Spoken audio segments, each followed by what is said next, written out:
नमः पार्वती पतये शिव हर हर महादेव। श्रीमज्जगद्गुरु पंचाचार्य महाराज की जय। श्री श्री श्री जगद्गुरु डॉक्टर चंद्रशेखर शिवाचार्य महास्वामी की जय। पंचानन मुखोद्भूतान् पंचाक्षर मनोपमान् पंचसूत्रकृतो वंदे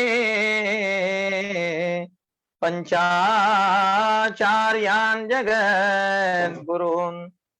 यस्य स्मरणमात्रेण नृणां मुक्तिः करस्थिता तं वन्दे जगदाधारं विश्वाराध्यं जगद्गुरुम्। ओम नमः प्रणवार्थाय शुद्ध ज्ञानैकमूर्तये निर्मलाय प्रशांताय तस्मै श्री गुरवे नमः। श्री गुरुभ्यो नमः। प्रप्रथमतः वेद वेदांगे इतिहासागम सर्वशास्त्र सुप्रसिद्ध श्रीमद विमल वीर शैव धर्म संस्थापनाचार्य वर्य जगदादि जगद्गुरु मूल पंचाचार्यों के दिव्य पावन पवित्र चरणों में अनंत अनंत भक्ति पूर्वक साष्टांग दंडवत प्रणिपात समर्पण करते हुए विश्व शांति व लोक कल्याण के महासंकल्प को लेकर चातुर्मास के उपलक्ष्य में आयोजित किया गया अद्भुत भव्य दिव्य कार्यक्रम वह ज्ञान महाकुंभ कार्यक्रम है। इस ज्ञान महाकुंभ कार्यक्रम के केंद्र बिंदु तथा अनंत मंगलाशीर्वादों से इस कार्यक्रम को निर्विघ्न रूप से चला रहे ऐसे परम पूज्य जगद्गुरु विद्या वाचस्पति ज्ञान सिंहासनाधीश्वर अष्टोत्तर सहस्त्र डॉक्टर चंद्रशेखर शिवाचार्य महास्वामी जी के दिव्य पावन पवित्र चरणों में अनंत अनंत भक्ति पूर्वक साष्टांग दंडवत प्रणिपात समर्पण करते हुए काशी विश्वनाथ अन्नपूर्णा देवियों को दिव्य हनुमान मंदिर में दिव्य रूप को स्मरण करते हुए इस धर्म संदेश पुष्प को समर्पण करने की इस धर्म सभा को प्रारंभ करते हैं वेद घोषा से। वेद घोष पंचय स्वामी दहीबड़कर ब्रह्ममठ के छात्र इन्होंने करेंगे। श्री गणेश शारदा गुरुभ्यो नमः। हरः ओम। पंचानन मुखोद्भूतान् पंचाक्षर मनोपमान् पंचसूत्रकृतो वंदे पंचाचार्यान् जगद्गुरून्। विश्वेशलिंग संभूतं विश्वविद्या विबोधकं विश्ववन्द्यं सदा वन्दे विश्वाराध्यं जगद्गुरुं। ज्ञानादिशक्तियुक्ताय भुक्तिमुक्तिप्रदायिने लक्ष्मी दहिवडीशाय गुरुसिद्धाय ते नमः। ओम यच्छन्दसा वृषभो विश्वरूपः छन्दोभ्योऽध्यमृतात् सम्बभूव समेन्द्रो मेधया स्पृणोतु अमृतस्य देवधारणो भूयासं शरीरं ये विचर्षणं जुह्वा मे मधुमत्तमा कर्णाभ्यां भूरिविश्रुवं ब्रह्मणः कोशोऽसि मेधया पिहितः श्रुतं ये गोपाय। ॐ सहना भवतु सहनौ भुनक्तु सह वीर्यङ्करवावहै तेजस्विनावधीतमस्तु मा विद्विषावहै। ओम शांतिः शांतिः शांतिः। श्रीमज्जगद्गुरु पंचाचार्य महाराज की जय। श्री श्री श्री जगद्गुरु डॉक्टर चंद्रशेखर शिवाचार्य महास्वामी की जय। हर हर महादेव। अत्यंत सुंदर व सुस्वर युक्त वेदघोष संपन्न किए छात्र को जगद्गुरु भगवत पाद के अनंत मंगलाशीर्वाद रहे ऐसी प्रार्थना करते हुए आज की धर्म संदेश पुष्प समर्पण करने की सौभाग्य प्राप्त हुई है। ज्ञानादि शक्ति युक्ताय भुक्ति मुक्ति प्रदायिने लक्ष्मी दहिवडीशाय गुरु सिद्धाय ते नमः। गुरु सिद्धाय ते नमः। सर्वप्रथम सद्गुरुनाथ गुरु सिद्धराज योगेंद्र कमल स्वामी जी के दिव्य चरणों में नतमस्तक होकर के हम लोग समस्त मानव कल्याण के लिए महामहिमाशाली अगस्त्य महामुनि को निमित्त बनाकर श्री जगतगुरु रेणुक भगवत पादाचार्य जी उपदेश किया हुआ भव्य दिव्य ग्रंथ वह श्री सिद्धांत शिखामणि महाग्रंथ। इस ग्रंथ में बताया गया जीव को शिव से एकत्रित होने का शिवाद्वैत विद्या को हम लोग विचार कर रहे हैं। इस ग्रंथ के प्रारंभ दशा में ग्रंथ रचना किए हुए श्री शिवयोगी शिवाचार्य जी ने मंगलाचरण को भी रचना किए हैं। शिव स्तुति के बारे में हम लोग विचार किए हैं। अभी शक्ति स्तुति में भी हम लोग 2 श्लोकों का विचार जो है कर चुके हैं। महाभगवत पाद के आशीर्वाद से इस जगत में कोई भी वस्तु कार्य और कारण संबंधों से होती है। हर एक वस्तु हम लोग हाथ में ले लिए तो वस्तु कार्य होता है और वह लेने का कारण भी होता ही है। ऐसे ही इस जगत में कभी कुछ वस्तु कार्य होता है तो कुछ कारण होते हैं। ऐसे कार्य कारण संबंध से हर एक वस्तु जो है होता है इस जगत में। और उसी तरह जो कार्य कारणों से भी अतीत है, ऐसी तत्व के बारे में शिवयोगी शिवाचार्य जी ने यहां पर प्रार्थना से वर्णन कर रहे हैं। गुरु, कौन सा गुरु श्रेष्ठ होता है? तो यहां पर जो गुरु के अधीन में रहकर गुरुत्व को स्वीकारता है, उनसे भी जो जिसकी का गुरु ही नहीं है और वो सभी को गुरु रह करके रहता है, ऐसे गुरु ये सर्वश्रेष्ठ गुरु होता है। यानी उनके लिए शिष्यत्व कभी लेने का जरूरत ही नहीं है। ऐसा गुरु वो केवलाति केवल परमेश्वर ही होता है। वो पूर्वेशाम अभि गुरु, वेदों में भी कहा गया है, अत्यंत पूर्व से भी, अत्यंत अनादिकाल से भी गुरु है, कभी वो शिष्यत्व को लेता ही नहीं। ऐसे गुरु सर्वश्रेष्ठ गुरु यानी परमेश्वर ही गुरु होते हैं। सभी ज्ञान, पूर्ण विश्व का सर्व ज्ञान वो परमात्मा से ही आती है।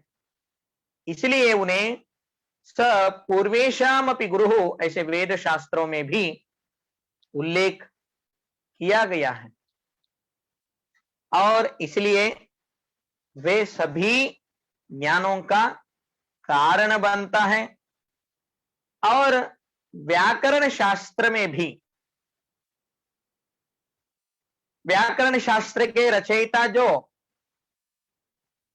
पाणिनि जी हैं, वे व्याकरण सूत्रों को रचना करने के लिए भी परमात्मा के नाट्य के समय पर जो डमरू से आया हुआ, ढक्क के जो शब्दों से आया हुआ अक्षर है, उन्हीं को लेकर के उन्होंने पूर्ण रूपेण व्याकरण शास्त्र को रचना किए हैं। अयिबुन रिलरिक एवोंग अयोच हयवरट लन यमंगणनम जभैंगड़धस जबगड़धस कफ चटत जटतो कपय शससर हल इति माहेश्वराणि सूत्राणि। ये 14 सूत्रों से ही उन्होंने उतना बड़ा व्याकरण, संस्कृत व्याकरण महाशास्त्र को बनाए। और उपनिषदों में भी आता है, निश्वसितमेतत् ऋग्वेदः यजुर्वेदः सामवेदः अथर्वण वेदाश्च। परमात्मा का ही निश्वास से ही वेद, जो 4 वेद है, ये परमात्मा का निश्वास से ही आया है। यानी पूर्ण विश्व में जो भी ज्ञान है, उस सभी ज्ञान का कारण शक्ति वो परमात्मा ही होता है। इसलिए सबका गुरु कोई है तो वो स्वयं गुरु कहलाते हैं। स्वयं गुरु यानी सर्वेश्वर ही स्वयं गुरु और जगत गुरु होते हैं। तथा कोई भी इस भूलोक में अवतार लिया तो उन्हें गुरु का जरूरत होता है। श्री कृष्ण भले महाविष्णु के अवतार होने पर भी उन्हें भी गुरु का जरूरत पड़ी है। उन्हें भी सांदीपनि महा ऋषि का शिष्य बनकर सभी ज्ञानों का समुपार्जन करना पड़ा। तथा श्री रामचंद्र प्रभु भी अवतार लेने के बाद उनको भी वशिष्ठ अगस्त्यादि महागुरुओं के, विश्वामित्रादि गुरुओं की सेवा करके ज्ञान समुपार्जन करना पड़ा। ऐसे कार्य कारण,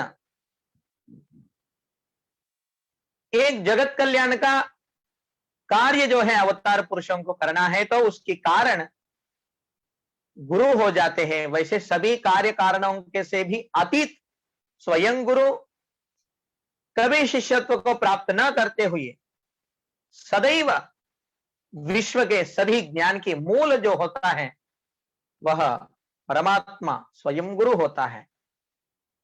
और कार्य और कारण ऐसे 2 प्रकार के होते हैं। कारण जो है 2 प्रकार के होता है, एक निमित्त कारण और एक उपादान कारण।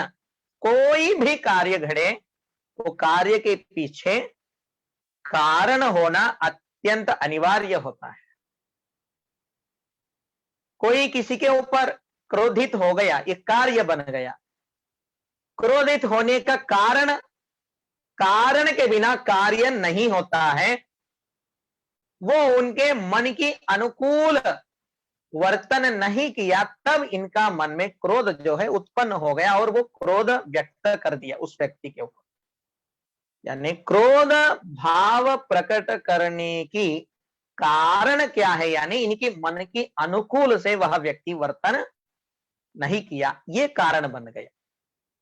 ऐसे प्रत्येक कार्य के पीछे उपादान कारण या निमित्त कारण ऐसे होते रहते हैं। निमित्त कारण का यहां पर बता रहे हैं, कार्यस्य कारण, यहां पे बता रहे हैं कार्य का कारण हो मगर उसमें वह कारण नहीं रहे। उदाहरण के तौर पर आपको बताना है, मिट्टी का घड़ा बनाते हैं, यह कार्य होता है। कौन बनाते हैं? कुंभार बनाता है, ये कारण हो जाता है। मिट्टी का घड़ा बनने का कारण कौन थे? कुंभार। ये मिट्टी का घड़ा बनाए मगर उस घड़े में वो नहीं है, वो सिर्फ बना करके बाजू में बैठे हैं। ये निमित्त कारण का उदाहरण है। किन से, किस व्यक्ति के कारण वह घट जो है बन गया? यानी कुंभार व्यक्ति के निमित्त कारण से। निमित्त कारण यानी कार्य करता है और कार्य में वो व्यक्ति नहीं रहता है, वो अलग रहता है कार्य से, ये निमित्त कारण होता है। ऐसे निमित्त कारण और आगे जाकर के उपादान कारण की यहां पर लक्षण बता रहे हैं। उपादान कारण में वह कार्य करने का कारण भी वह हो और वह कार्य में भी रहना चाहिए। कोई मिट्टी का घड़ा आप देख लीजिए, मिट्टी का घड़ा बनने के लिए और एक कारण है, वह मिट्टी। मिट्टी पहले अलग रूप में था, मगर घड़ा बनाने के लिए कारण बन गया है, और वो कार्य जो घड़ा बन गया है उसमें भी मिट्टी है। ये उपादान कारण हो जाता है। उपादान कारण यानी ये कार्य में रहता है, ये नहीं तो वो नहीं। ऐसे कार्य में वो रहता है, रहकर उसकी कारण बनती है, तब उसे उपादान कारण कहते हैं। और निमित्त कारण जो है वो कार्य कराने के लिए निमित्त बनता है, मगर वो कार्य में वो नहीं रहता है। ऐसे प्रत्येक कार्य में निमित्त या उपादान कारण का, उससे ही कार्य जो है सफल होता है, कार्य जो है बन जाता है। उसी तरह इस पूर्ण जगत के कार्य कारण स्वरूप में शिव और शक्ति होते हैं। शिव शक्ति जो है ये दोनों अविनाभाव, यानी एक को छोड़कर एक नहीं रह सकते, अविनाभाव संबंध से वे दोनों होते हैं। हम कल ही इस विषय के बारे में स्पष्ट रूप से समझ लिए हैं। तो शिव कौन सा कारण है, शक्ति कौन सी कारण है? यहां पे हम लोग शिव और शक्ति को अविनाभाव संबंध करके समझ लिए हैं। एक मकड़ी जो होता है, स्पाइडर कहते हैं ना उससे इंग्लिश में, इसका उदाहरण यहां पर देते हैं। अपने अंदर रहने वाला वो स्पाइडर जो है, अपने अंदर ही रहने वाला विशिष्ट द्रव को डोरी के जैसा बना करके एक जाल को रचना करती है। जैसा उसी तरह परमात्मा एक एव ही था, अकेले ही था। जब उनके अंदर इच्छा हो गई, तब उनके अंदर ही रहने वाला शक्ति को आधार करके परमात्मा इस सृष्टि को रचना किए हैं। और जैसा वो स्पाइडर जो है जाली को रचना करके उसी में बैठती है, उसी तरह परमात्मा भी इस सृष्टि की रचना करके इसमें अणु, तृणा, काष्ठ, रेणु इत्यादि सर्वत्र अंतर्यामी होकर के बैठे हैं। तो सुंदर सा एक उदाहरण जो है शास्त्र में देते हैं। जैसा वो स्पाइडर अपने अंदर वाले मकड़ी जो है अपने अंतर्गत विशिष्ट रसायन से ही वह जाली रचाया है, उसी तरह शिव परमात्मा अपने अंतर्गत शक्ति को ही जागृत करके उस शक्ति के आधार से ही इस सृष्टि का और निर्गुण पर ब्रह्मा भी साकार रूप का धारण लेकर के इस सृष्टि को रचना किए हैं। ऐसे परमात्मा और शक्ति, शिवा और शक्ति ये कैसे है, यानी ये दोनों कारण के रूप में इस सृष्टि में है। निमित्त कारण भी है और उपादान कारण भी वे दो होते हैं। इसलिए इन दोनों को अविनाभाव संबंध से बताते हैं। महाकवि कालिदास जी ने भी अपने कुमार संभव काव्य को रचना करने से पहले मंगलाचरण के रूप में इसी भाव को प्रकट किए हैं। वागर्थाविव संपृक्तौ वागर्थ प्रतिपत्तये जगतः पितरौ वंदे पार्वती परमेश्वरौ। वाक और उस वाक का अर्थ, हम कुछ भी शब्द बोले तो वो शब्द और शब्द का अर्थ जो है शब्द के साथ साथ ही वो अर्थ आ जाता है। शब्द और शब्द का अर्थ जैसे एक को छोड़कर एक नहीं रह सकता है। अभी हम हैं बोले तो इसका अर्थ भी तुरंत आपको उसके साथ में आ जाता है। वैसे शिव शक्ति को अलग नहीं किया जा सकता है, वे दोनों एक को आधार करके एक है, इसलिए वे अविनाभाव भाव संबंध रूप में, यानी वागनी और उसका अर्थ जैसा है उसी तरह वे लोग हैं, ऐसे यहां पर समझना चाहिए।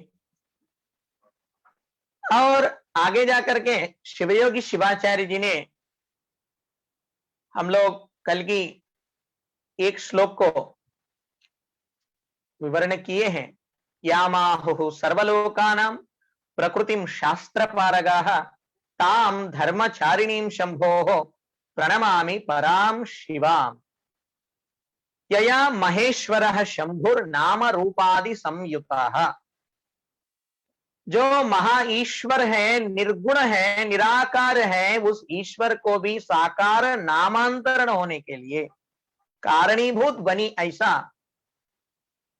जो माया स्वरूपिणी पराशक्ति है, उसे मेरे नमस्कार करके शिवयोगी शिवाचार्य जी ने प्रार्थना कर रहे हैं। यानी निराकार निर्गुण परब्रह्मा साकार रूप में आकर के नाम रूपादियों में आने के लिए भी कारण माया स्वरूपिणी शक्ति ही यहां पर मूल कारण जो है, उपादान कारण से, निमित्त कारण से हो रही है। यहां पर माया इस शब्द को, माया स्वरूपायै इस शब्द को शिवयोगी शिवाचार्य जी ने उपयोग किया है। प्रायशः माया यानी सभी सिद्धांतों में, वेदांत आदि जो सिद्धांत है, सभी लोग माया को ईश्वर से दूर करा देने वाला अत्यंत अज्ञान से रहने वाला शक्ति ही कहे हैं, और यही जीवात्मा को परमात्मा से दूर करा देती है। इसे दूर करो, इसे दूर करो करके माया को बहुत कम अपूर्ण रूप से समझाते आए हैं। कुछ लोग स्त्री को माया कहते हैं और सुवर्णादियों को माया कहते हैं, और भूमि इत्यादि को, धन इत्यादि को माया कहते हैं। मगर अल्लमा प्रभुदेव जी जो शून्य सिंहासनाधीश्वर होकर के सभी शिव शरणियों को, सभी शिव भक्तों को महामार्गदर्शन किए, वे कहते हैं, अत्यंत सुंदर शब्दों से वे कहते हैं वचन में, स्त्री माया कहते हैं आप लोग, स्त्री माया नहीं। सुवर्णादियों को माया कहते हैं, मैं माया कहते हैं, मगर सुवर्ण भी माया नहीं। भूमि इत्यादि को माया कहते हैं लोग, मगर भूमि भी माया नहीं। मन ही, मन में रहने वाला जो अत्याशा होता है, यही आशा माया होती है। इस आशा पाश से बद्ध ना होकर के आशा को दूर करो, यही सबसे बड़ा माया है। यानी इनके तात्पर्य देखिए आप अल्लमा प्रभुदेव जी के। पुरुष के अंदर आशा आया तो स्त्री के प्रति माया उत्पन्न हो जाता है, स्त्री के मन में पुरुष के प्रति आशा उत्पन्न हुई तो माया में फंस जाते हैं। मनुष्य को धन, दौलत, जमीन इत्यादि, सुवर्ण इत्यादियों के ऊपर यदि आशा उत्पन्न हो गई तो वही उनको बद्ध करता है। यानी माया यानी वस्तु के प्रति जो मोह है, वस्तु के प्रति जो आशा निर्माण होता है, यही माया है। वस्तु कभी माया नहीं होता है, ऐसे आशा को दूर करो। वही माया है, वही परमात्मा से जीवात्मा को दूर कराती है। इसे स्पष्ट रूप से अल्लामा प्रभुदेव जी ने कहते हैं। और वेदांती लोग वेदांत में माया का ऐसी परिभाषा दिया है, या मां सा माया, यानी परमात्मा को नहीं दिखने जैसा जो रुकावट बन जाती है। जीवात्मा परमात्मा की दर्शन न हो, ऐसी जो बीच में खड़ा हो जाती है, इसे ही माया माया ऐसे कहते हैं वेदांत में। और वीरशैव सिद्धांत का परिभाषा ऐसा नहीं है। वीरशैव परिभाषा में, वीरशैव सिद्धांत में बहुत ही सुंदर माया का प्रतिपादन यहां पर कर रहे हैं। और सभी सिद्धांतों वाले माया को बहुत कम समझ करके बताते हैं। माया की एक दृष्टिकोण से अवहेलना करने जैसा, माया को वर्जित वस्तु के जैसा, माया को पूर्ण रूपेण वर्जित वस्तु के जैसा ही प्रतिपादित करते आए हैं। मगर वीरशैव सिद्धांत थोड़ा सा अलग बताते हैं और विशिष्ट बताते हैं। मम शिवम परमम ब्रह्म अयतीति स्वभावतः मायेति प्रोच्यते लोके ब्रह्मनिष्ठा सनातनी। माया,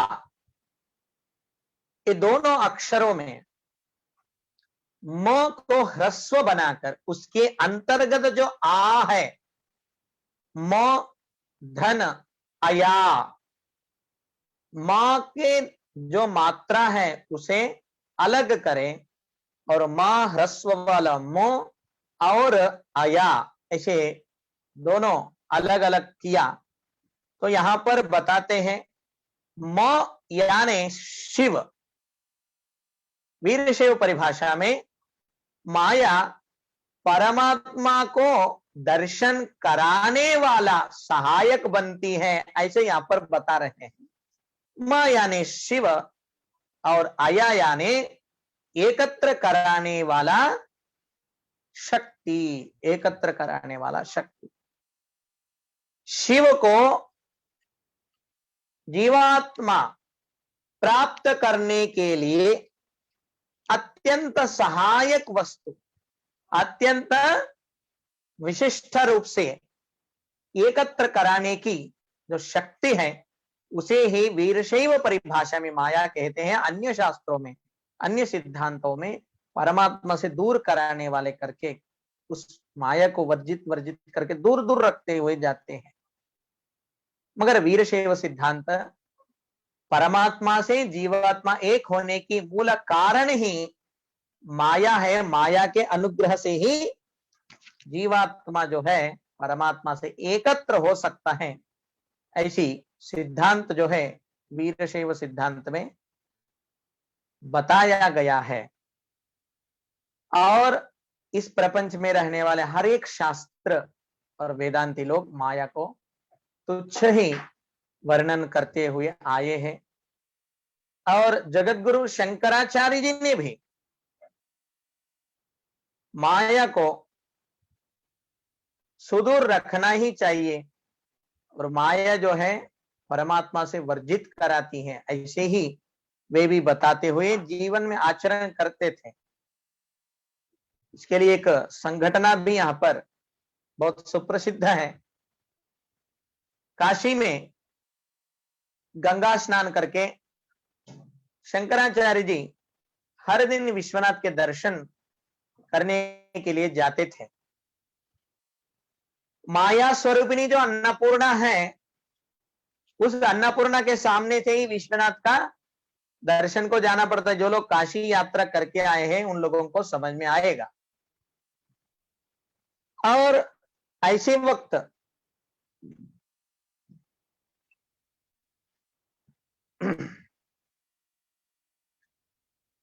एक दिन हुआ, 2 दिन हुआ, जब विश्वनाथ मंदिर को जाते वक्त अन्नपूर्णा मंदिर आ जाता था, उस समय वस्त्र से ऐसा झांक करके उधर देखता भी नहीं था। माया है, ये मुझे विश्वनाथ के और जाने के लिए नहीं देगा, इसे हम दूर रहेंगे, इसे हम दूर रहेंगे, ऐसा ही सोच करके अन्नपूर्णा के मंदिर के बारे में और उधर देखता भी नहीं था।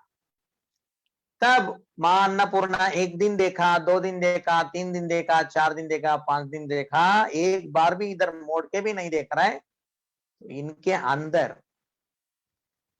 कैसी भावना होगी मेरे प्रति करके देखे तो माया के प्रति बहुत ही एक अयोग्य भावना जो है, अपूर्ण भावना जो है वो रह गया। तब माया जो है इनको पूर्ण ज्ञान करानी ही चाहिए करके एक लीला रचती है अन्नपूर्णा देवी। जब शंकराचार्य विश्वनाथ मंदिर को जाने के लिए अन्नपूर्णा मंदिर तक आ जाता है, तब उनके शरीर में रहने वाला पूरा शक्ति का अंश जो है आकर्ष कर लेकर के शक्तिहीन कर देती है। हर एक व्यक्ति के अंदर भी शिव और शक्ति का दोनों का अंश होता है। हमारे शरीर में हड्डियां, कंडर इत्यादि जो निहित है, ये शिव का अंश है। तो उन नसों में बहने वाले जो रक्त, मेधा इत्यादि जो है, ये शक्ति का ही अंश होता है। तो सब आकर्ष करने के बाद वो शक्ति विहीन होकर के एक भी पैर आगे नहीं डाल पाता है और उधर ही गिर जाता है। वो अन्नपूर्णा को देख पा रहे हैं मगर कुछ बोल नहीं पा रहा है, कुछ हिल नहीं पा रहा है शरीर में। तब अन्नपूर्णा आकर के, अभी जाओ, मेरे तरफ देखते भी नहीं हो तुम, अभी जाओ, जाकर के विश्वनाथ का दर्शन कर लो, मेरा जरूरत नहीं है ना करके बताने पर शंकराचार्य जी ने मन से प्रार्थना जो है करते हैं। अत्यंत सुंदर विचार है यह। इस जगत में कुपुत्र, कुबुद्धि वाला, कुकर्म करने वाला, दुर्मार्ग पुत्र जो है पैदा हो सकता है, मगर कुकर्म करने वाला दुर्मार्ग माता कभी पैदा नहीं हुई है। और आप मेरे जैसा कुपुत्र को क्षमा करने वाला सुमाता बन जाए, कुमाता कभी नहीं बन सकते हैं। आप करके प्रार्थना करके मेरे जैसा अज्ञानी लोगों को रक्षा करो। आप महामाया है, आपसे ही सब कुछ आता है, मेरा इस अज्ञानपना को क्षमा करो करके प्रार्थना करने पर तब दया मई मां अन्नपूर्णा उन्हें पुनः शक्ति का संचार होने जैसा आशीर्वाद दे करके, तब से शिव और शक्ति ये दोनों अविनाभाव संबंधी है करके शंकराचार्य जी ने आगे जाकर के अपना सभी पीठों में भी शक्ति का नाम से ही पीठ स्थापन जो है किए हैं। ऐसी एक विशिष्टमय विचार जो है वीरशैव सिद्धांत में अत्यंत सुलभ और सरल रीति से समझा रहे हैं श्री शिवयोगी शिवाचार्य जी ने।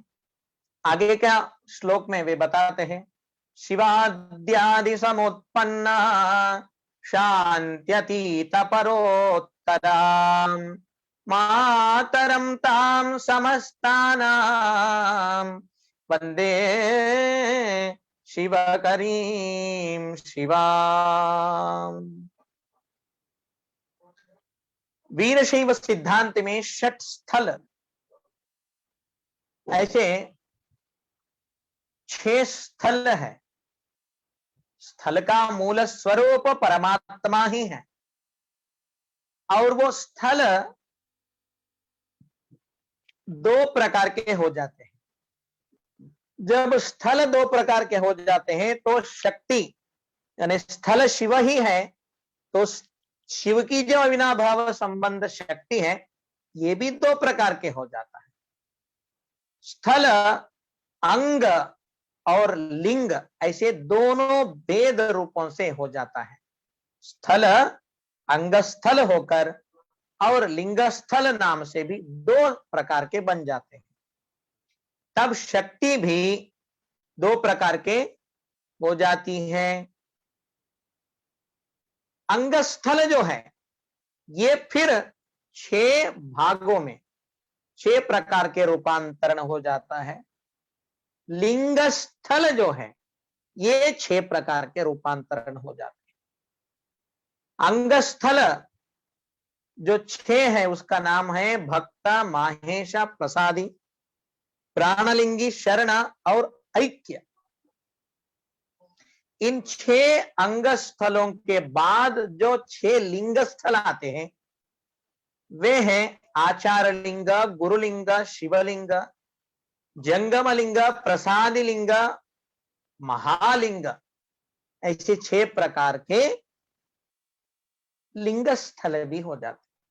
तो अंगस्थल 6 और लिंगस्थल जो 6 बन गया, इसी तरह शक्ति जो है शिव से अविनाभावी शक्ति, ये भी 2 प्रकार के बन जाते हैं। जैसा वो अंग और लिंग जैसा बन गया, उसी तरह शक्ति भक्ति और कला के रूप में 2 प्रकार के बन जाती है।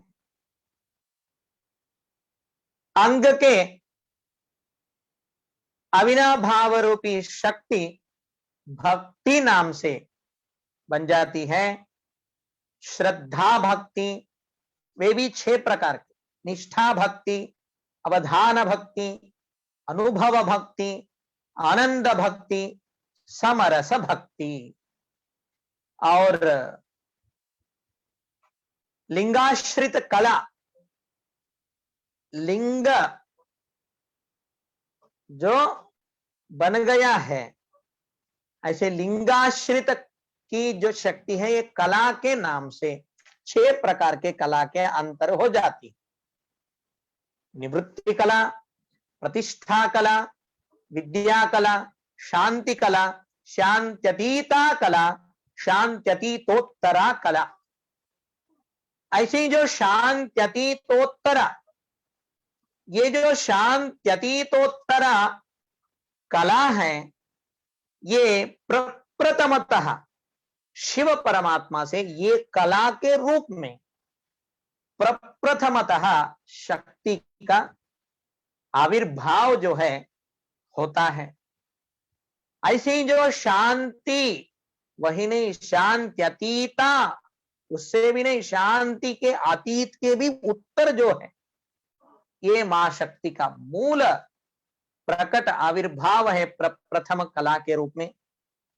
ऐसे आविर्भाव होकर के समस्त जीव समूह को जो माता बन गई है, ऐसी माता, मातरम ताम समस्तानाम, शिव से आदि में शांत्यतीतोत्तरा के कला के रूप में जो समस्त जीवी समूह को माता के समान हुई है, ऐसी माता शिवकरी को मेरा अनंत वंदन है। ऐसे यहां पर पार्वती देवी को नमस्कार जो है समर्पण कर रहे हैं। तो परमात्मा शांत्यतीतोत्तरा कला के रूप में मां भगवती को सृजन करवाकर सभी समूह की, जीव समूह की सृष्टि की रचना किए है। और ये जो परमात्मा से जीवात्मा अलग होने के कारण माया हुई है, तो फिर जीवात्मा को परमात्मा में मिलाने के लिए वही माया माता होकर के एकत्र करा देती है। परमात्मा से आया हुआ शक्ति कला कलाओं की, मायाओं की रूप में होकर के जीवात्मा को अलग कर दिया है। तो वही माया भक्ति, यानी जो उपरोक्त श्रद्धा भक्ति, निष्ठा भक्ति, अवधान भक्ति, अनुभव भक्ति, आनंद भक्ति, समरस भक्ति, ये भक्ति के रूप में अंतरित होकर के, हृदय में विपुलित होकर के, विशाल होकर के जीवात्मा को परमात्मा से जुड़ाने वाला शक्ति वह भक्ति के रूप में आती है। ऐसे यहाँ पर श्री शिवयोग शिवाचार्य जी ने अत्यंत विशिष्ट भाव को यहाँ पर उत्पन्न किए हैं। इसी भाव को सूक्ष्म रूप से उन्होंने बताया है। और इसके उदाहरण के तौर पर हम देखें तो जैसे हम सभी जीवी, हमारा मूल स्वरूप कौन सा है, यानी हमारा पिता के रूप ही पुत्र होते हैं। हमारा मूल पिता में रहता है और हमारे पिता को आकर्षित करके हमारे पिता में रहने वाले हमारा अंश को माता जो है गर्भ में धारण कर लेते हैं। यानी हमें पिता से अलग कौन किया है, यानी माता ही किया है। पिता से हमें अलग करवा करके माता अपने में ले लेकर के और विविध प्रकार के संस्कारों के बाद हमें फिर सृजन करती है। सृजन करने के बाद हम कहां से आए हैं, ऐसी हमारा मूल स्वरूप का, यानी हमारा पिता का दर्शन माता ही कराती है।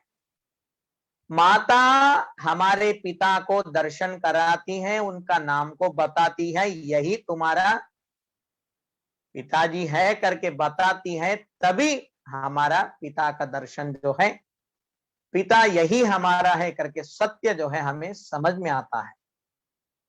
उसी तरह मां भगवती जो प्रकृति स्वरूपिणी है, जो मातरम है, सभी लोगों का माता है, ये भी परमात्मा से माया का रूप में रहकर हमें अलग कराया है और भक्ति के रूप में आकर के हम सभी को फिर हमारी मूल पिता जो परमात्मा है उन तक पहुंचाती है, उनकी परिचय कराती है, उनकी दर्शन कराती है और उनमें समाविष्ट कर देती है। इसलिए शिवयोगी शिवाचार्य जी ने पिछले शब्दों में माया के शब्दों को उपयोग करके शक्ति का प्रार्थना किया। आगे आकर के अभी माया को हटा करके मातरम यानी माता को यहाँ पर वंदन कर रहा है। कितना सुंदर एक विशिष्टमय विचार यहाँ पे आती है। और वही माया जो है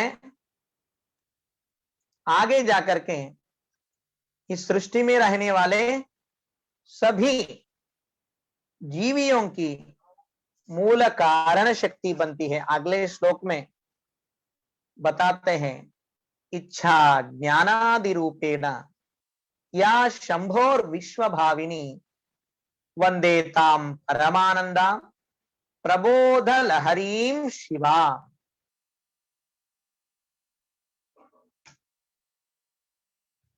भगवान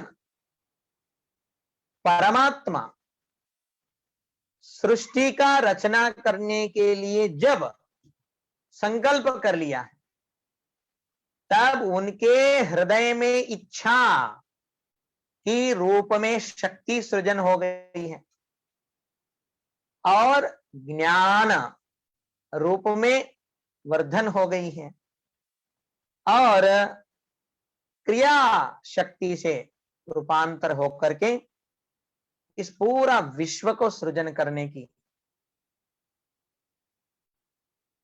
कारण जो बनी है। ऐसी परमानंद को प्राप्त करने के लिए श्रेष्ठ प्रबोधन करने वाली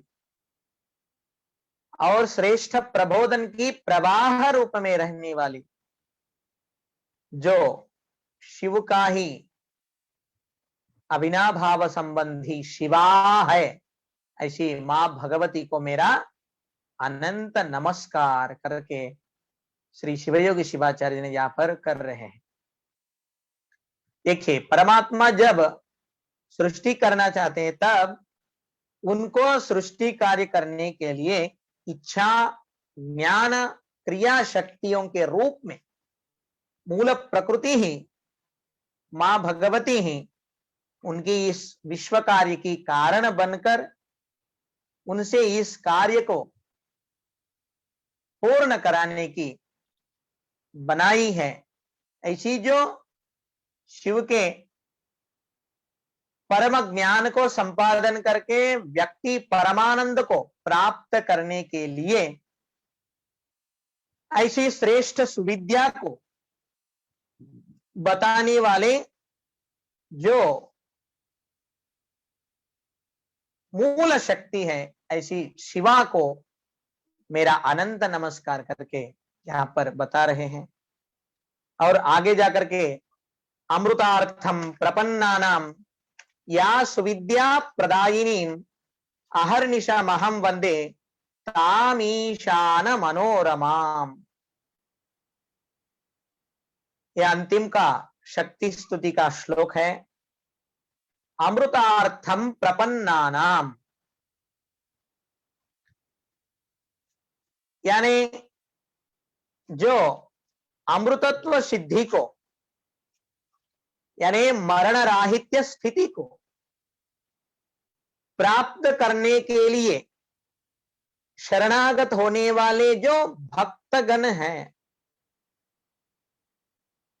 ऐसी अमृतत्व सिद्धि को प्राप्त करने के लिए जो लोग शरणागत हुए हैं, उन लोगों को जो श्रेष्ठ सुविद्या को प्रदान करवाते हैं, ऐसी जो परमेश्वर के मनोरमा है, ऐसी मां भगवती को मैं अहर्निश प्रणाम करता हूं, अहर्निश प्रणाम करता हूं। ऐसे यहां पर सुंदर प्रार्थना जो है शिवयोगी शिवाचार्य जी ने कह रहे हैं। जीवात्मा यानी मानव जो है हर क्षण सुख की अपेक्षा करते हुए अनेक कार्य करते हैं, मगर उनको अच्छा सा मार्ग यदि प्राप्त नहीं हुआ तो उनकी जो सुख है वो क्षणिक होकर के उनको दुख प्रदान करते हैं। मगर वह आनंद परमानंद की प्राप्ति करना चाहता है तो उनके लिए श्रेष्ठ मार्ग भी मिलना उतना ही अनिवार्य होता है। हमारे लिए इच्छाएं तो बहुत होते हैं, मगर वो उन इच्छाओं को पूर्ण करने के लिए उस तरह कार्य भी करना होता है और उस तरह मार्ग भी हमें मिलना चाहिए। हमें जाना है इस तरफ और हम जा रहे हैं उस तरफ। इस तरफ कितना भी आप भाग दौड़ से वेग से जाएंगे तो भी आप इस तरफ को कभी नहीं पहुंच पाएंगे। इसी तरह परमानंद को प्राप्त करने के लिए श्रेष्ठ सुविद्या जो है अत्यंत अनिवार्य होता है। तो ऐसे सुविद्या किन से प्राप्त होता है? यानी शक्ति से ही प्राप्त होता है।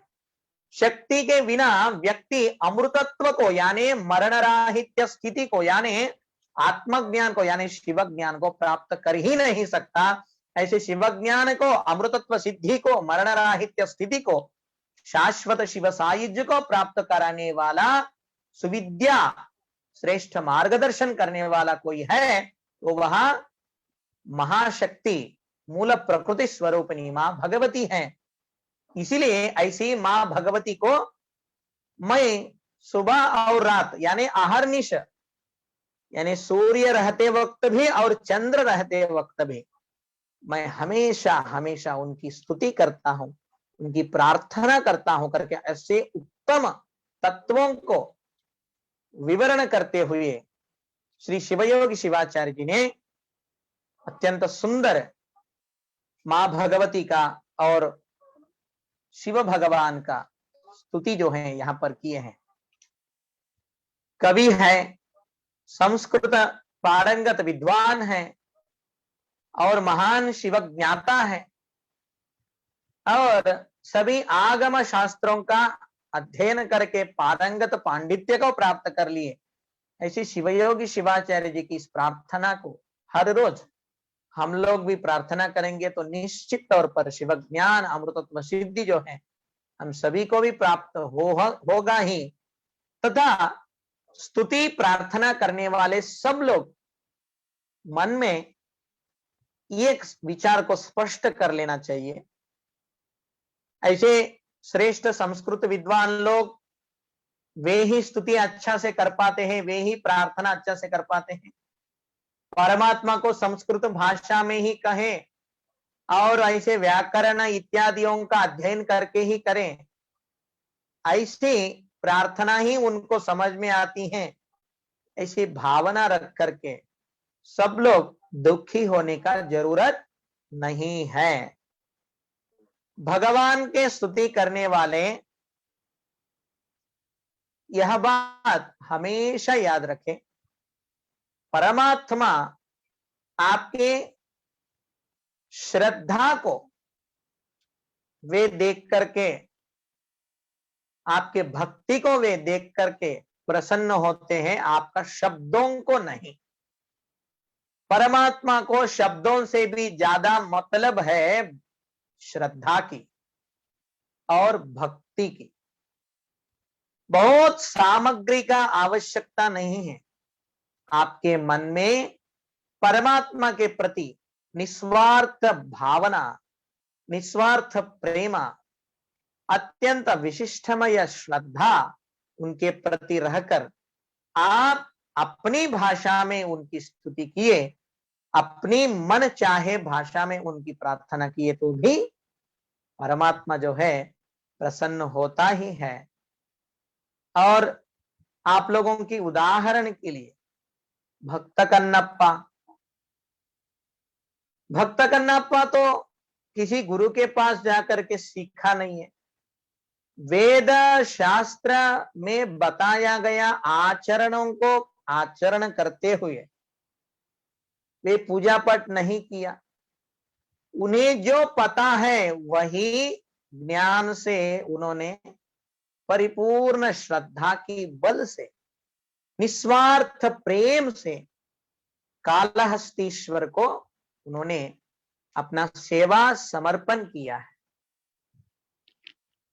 जो भक्त कन्नप्पा का भक्ति जो है बहुत ही अद्भुत है और वो बताते जाएंगे तो बहुत विस्तीर्ण भी है।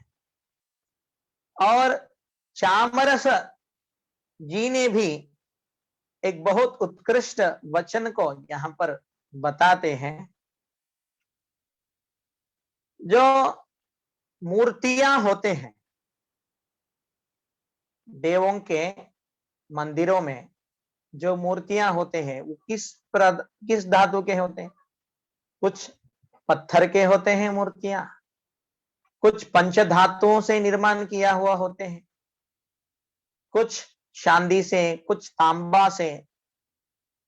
इन धातुओं से विग्रहों को, मूर्तियों को हम बनाते हैं, पूजते हैं और वो विशेष रूप से अलंकृत करने के लिए उन विग्रहों में विशेष अलंकृत ऐसी एक रूप आना चाहिए करके हम लोग क्या करते हैं, सुवर्ण, मणिमय, रजत इत्यादि से बनाया हुआ किरीटों को, मुकुटों को, आभरणों को इत्यादियों को बनाते हैं।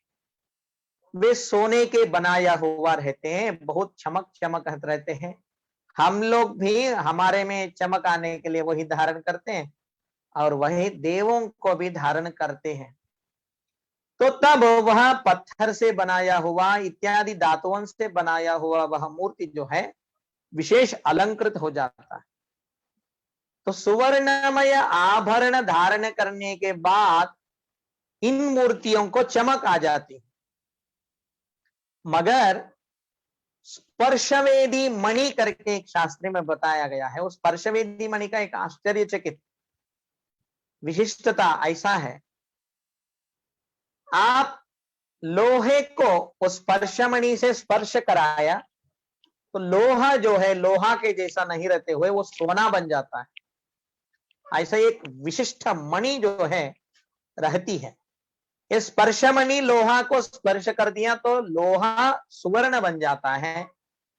तो पत्थर से पंचधातुओं से बनाया हुआ हो मूर्ति को सुवर्ण के आभूषण का जरूरत है, मगर जो स्पर्श वेद मणि से ही बनाया हुआ विग्रह हो उसे सुवर्ण आभूषण का क्या जरूरत है। उसे लोखंड से बनाया हुआ आभरण भी डाल दिए तो भी वो उसका स्पर्श से वो लोखंड का आभरण जो है सुवर्णमय आभरण के रूप में बन जाते हैं। उसी तरह शिव परमात्मा और मां शक्ति जो है ये स्पर्शमणि से बनाया हुआ विग्रह के जैसा है, बाकी के जैसा पत्थर के और पंचधातुओं के मूर्ति के जैसा नहीं है। शिव परमात्मा ये जो है ये स्पर्शमणि से बनाया हुआ विग्रह के जैसा। आप कैसा भी प्रार्थना कीजिए, भोलेनाथ अत्यंत भक्त दयालु है, भक्तों का प्रति विशिष्टमय प्रेम रखने वाला भगवान यानी शिव है। ये भोलेनाथ आप सभी को स्वीकारते हैं, बस मन में उनके प्रति विशिष्टमय श्रद्धा हो और भक्ति हो। ऐसे भक्त कन्नप्पा, उनका भी आप भक्ति को संक्षिप्त में समझिए। वे शास्त्र विहित कभी कोई आचरण नहीं किए। जो ब्राह्मण जो पूजा करके चले जाते थे पुष्पों से अलंकृत करके, ये आ जाते थे, अरे मेरे भगवान के ऊपर कोई तो खचरा डाल दिए करके अपना पैर से ही, अपना पैर को डाला हुआ चमड़ा से बनाया हुआ जो चप्पल रहता है वो चप्पल से ही उन्होंने हटाते, क्योंकि उनके हाथ में मांस रहता था एक हाथ में और एक हाथ में बाण इत्यादि रहते थे, और ये पैर से ही उस लिंग के ऊपर रहा हुआ बिल्वपत्री फूल माला इत्यादि को हटाते हुए वो बोलते थे, कौन इतना खचरा कर दे रहे मेरे भगवान के ऊपर। तब शिव परमात्मा को लगता था, अरे कोई तो बहुत मुलायम सा ऐसा श्रेष्ठ वस्त्र से मुझे पोंछ रहा है, ऐसे परमात्मा को लगता था। कहते भक्ति के कारण वैसा लगता था। और वे अभिषेक करने के लिए पानी हम लोग जैसा कलशों में गंगा नदी तीर्थ इत्यादि नहीं ले आते थे। उनके हाथ में रिकाम जगह नहीं होने के कारण उनको पता भी नहीं है कलश में पानी लाना है। मुंह में पानी लाता था और मुंह में रहने वाला पानी ही लिंग के ऊपर थूकता था, वो ही उनकी दृष्टि में वो अभिषेक है। तब परमात्मा को गंगा तरंग ऐसे सुवर्ण जलों से विशिष्टमय सुगंधादि जलों से अभिषेक किया हुआ एक बहुत बड़ा आनंद जो है परमेश्वर को होता था। और अपने हाथ में रहने वाला जो जंतु का मांस है यही परमात्मा को नैवेद्य दिखाता हूं करके यो जो खाता था वही परमात्मा को नैवेद्य के रूप में दिखाता था। और वह पंचभक्ष्य चौह्य लोक्य इत्यादि पंचभक्ष्य परमान्न के समान परमात्मा ने स्वीकार करता था। इसी भक्ति परम प्रेम रूपा भक्ति, भगवान के प्रति परम प्रेम, अपना जीव से भी ज्यादा जो प्रेम करता है उनको परमात्मा दर्शन देता ही है। भक्त कन्नाप्पा की इस भक्ति को परीक्षा करने के लिए शिवलिंग रूप में रहने वाले वह कालहस्तीश्वर जी ने एक आंख से जो है रक्त छोड़ रहा था। रक्त छोड़ते वक्त इनको बहुत दुख हुआ, अरे मेरे शिव के आंखों से रक्त आ रहा है करके इन्होंने क्या किया,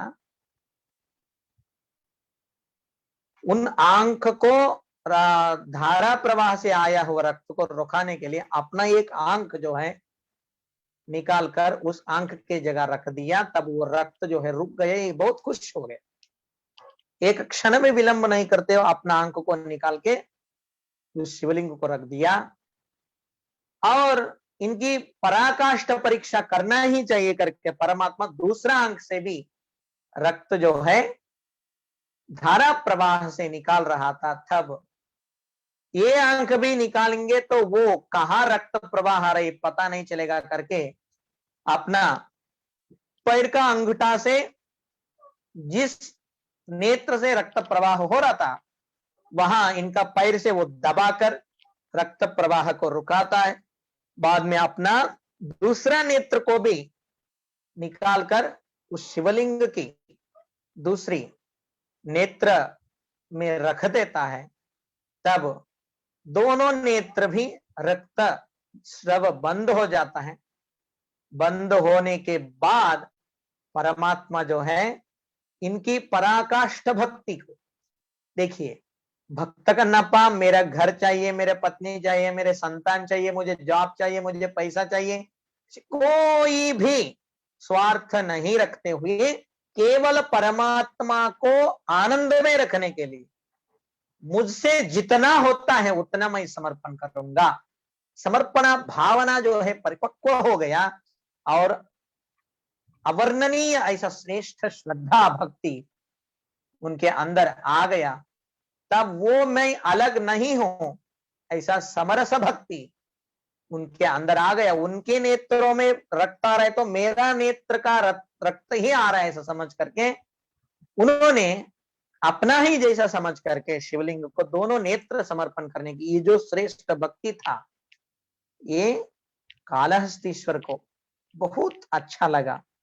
प्रसन्न होकर के कालहस्तीश्वर जी ने प्राकट्य होकर के भक्त कन्या को फिर दोनों नेत्र दे देता है और उन्हें जगत में सर्वश्रेष्ठ भक्त कोटि में आप हमेशा हमेशा के लिए रह जाओगे। आपकी कथा आपके बारे में जो भी लोग बोलेंगे सुनेंगे उनके अंदर भी आपकी जैसा विशिष्टमय भक्ति जो है प्रकट हो जाता है और वे लोग भी मुझ में विलीन होने की साधना उनमें प्रारंभ हो जाती करके वरदान देते हैं। ऐसे स्तुति करने वाले भक्ति करने वाले लोग जो है भक्ति श्रद्धा युक्त जो भी आप शब्द बोलेंगे वे सब परमात्मा को स्वीकार होता है।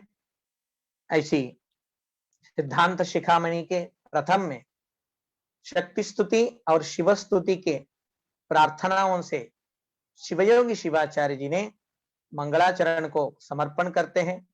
आगे हम लोग विशिष्टमय सिद्धांत शिखामणि का विचार को आगे बढ़ाते हुए रहेंगे। महास्वामी जी के आशीर्वाद से यह कार्य जो है प्रारंभ हुआ है और कल के धर्म संदेश पुष्प में आगे की विषयों को विचार करेंगे। इतना कहते हुए हमारे वाणी को श्री गुरु के दिव्य चरणों में समर्पण करते हैं और इस कार्यक्रम को समापन करने के लिए परमात्मा की प्रार्थना करके इस कार्यक्रम को समापन करेंगे। ओम त्वमेव माता च पिता त्वमेव त्वमेव बंधुश्च सखा त्वमेव त्वमेव विद्या द्रविण त्वमेव त्वमेव सर्वं मम देव देव त्वमेव सर्वं मम देव देव। ओम पूर्णमदः पूर्णमिदं पूर्णात् पूर्णमुदच्यते पूर्णस्य पूर्णमादाय पूर्णमेवावशिष्यते। ओम शांति शांति शांति। ओम तत्सत्। श्री शिवार्पणमस्तु।